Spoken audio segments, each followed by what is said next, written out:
keep that in mind when you look at something and think that it's rare and it's a must-have. I always advise people that you know, pay whatever you feel comfortable paying, but don't let that little devil in your head that say about, you know, buy it now because this is the only chance that you're ever gonna see it.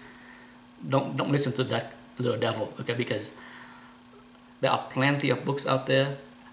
If you in your 30s or 40s like me, there are plenty of chances to pick up the books that you want.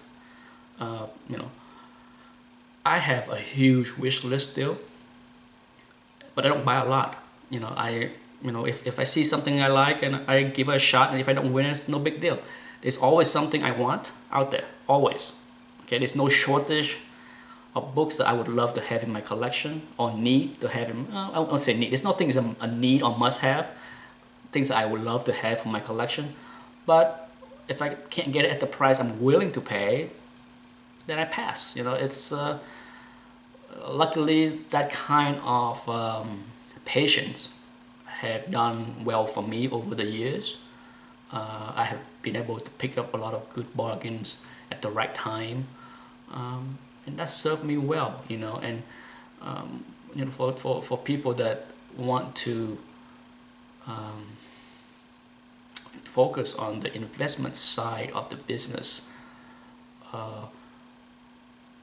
I can say that yes, there are ways to make money on focusing on buying key books.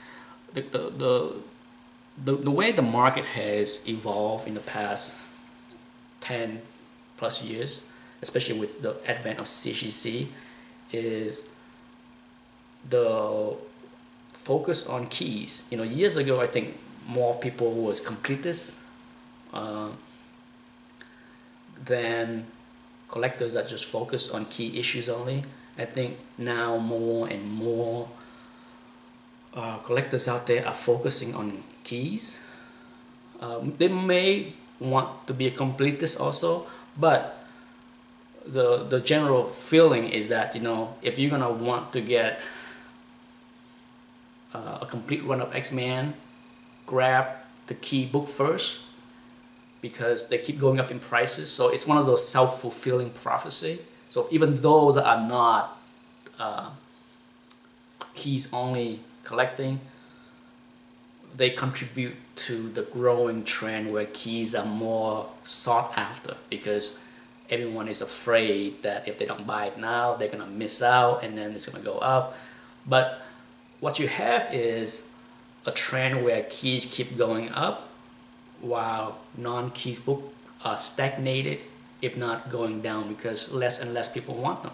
You know, the one problem with the market is, well, I wouldn't say it's a problem. The one area of the market that has stagnated for a long time is low to mid-grade non-key books. And that's where Overstreet is way off. Okay, it's just nonsense. For those that have not yet sell anything, you will learn what the market is all about someday when you do decide to, you know, step your toes into selling, and you will see that the price guide is really not that useful, especially for low grade or mid grade non-keys or non-semi-key books. It's just so much out there. There's so much on any, for the majority of the books out there, you can go on eBay and see 10, 20, 30, 40 copies of all grades, ranging from, you know, a few bucks to more, whatever the grade is. So, you know, so that's where I think there will be it's great for completists. You know, if you're a kind of person that want to complete a run, I think now is as good as any time to do that, because, you know, with the availability of everything on eBay, you know, you can go and get a complete run of something.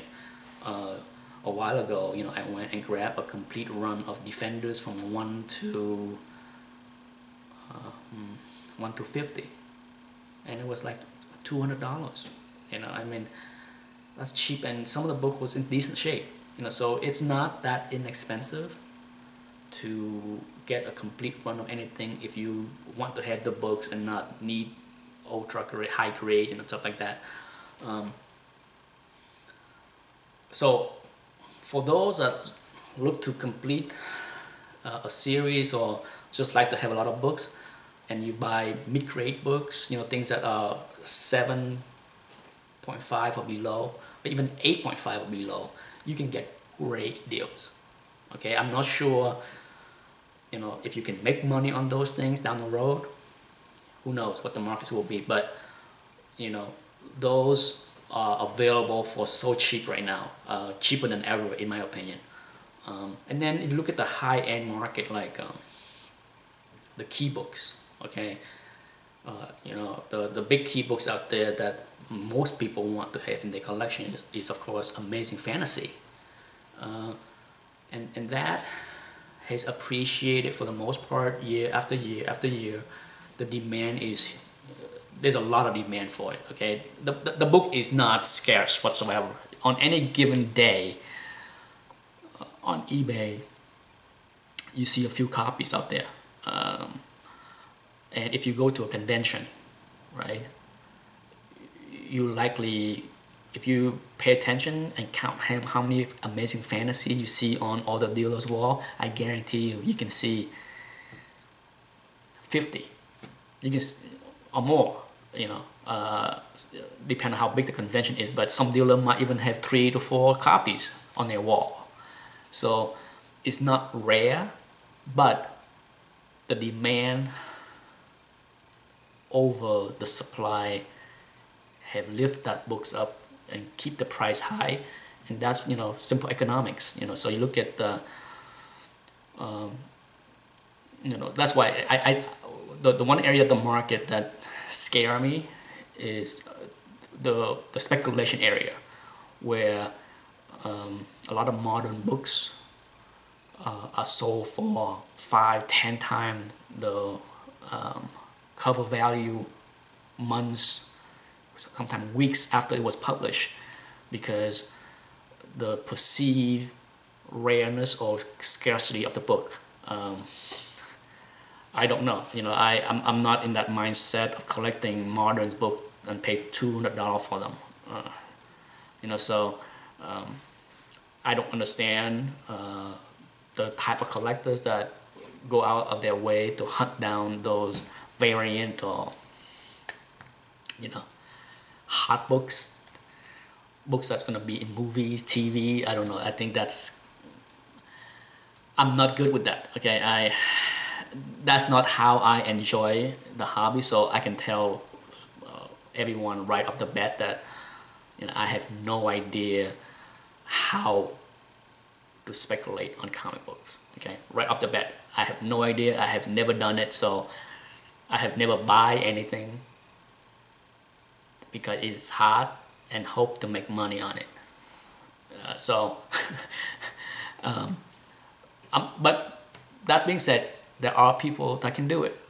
Otherwise, the speculative segment of the market wouldn't be booming. You gotta understand, comic speculation have existed for decades. Okay, for sure, everyone know and heard of the speculative bubble of the 90s that blew up and chased away many collectors. But so it's been around. There have always been hot books, perceived hot books, and then and then there's real true hot book. Like when people talk about scarcity, rarity, as far as modern books, Teenage Mutant Ninja Turtle #1, no doubt. That's a true case where that book was a low print on cheap paper, and as a result, it's very rare. It's a rare book to have, and it's high demand. It's a very popular book, and that's why it costs thousands to buy a copy today. I have no problem with the value of that book. You know, I'm not sure some other modern books that go for thousands warranted. But time will tell. You know, time will tell. You know, I'm not saying that people that buy Walking Dead #1 for $2,000, issue #1 9.8 is gonna lose money. I don't know. You know, I don't know how hard can it be, right? That's the thing. You know, it is as hard. Zombie is as hard as it can be. All right. So what happens, say 5 years from now, when we're all getting tired of it? Does that mean that it's gonna come down in value? Who knows? We'll find out in 2018.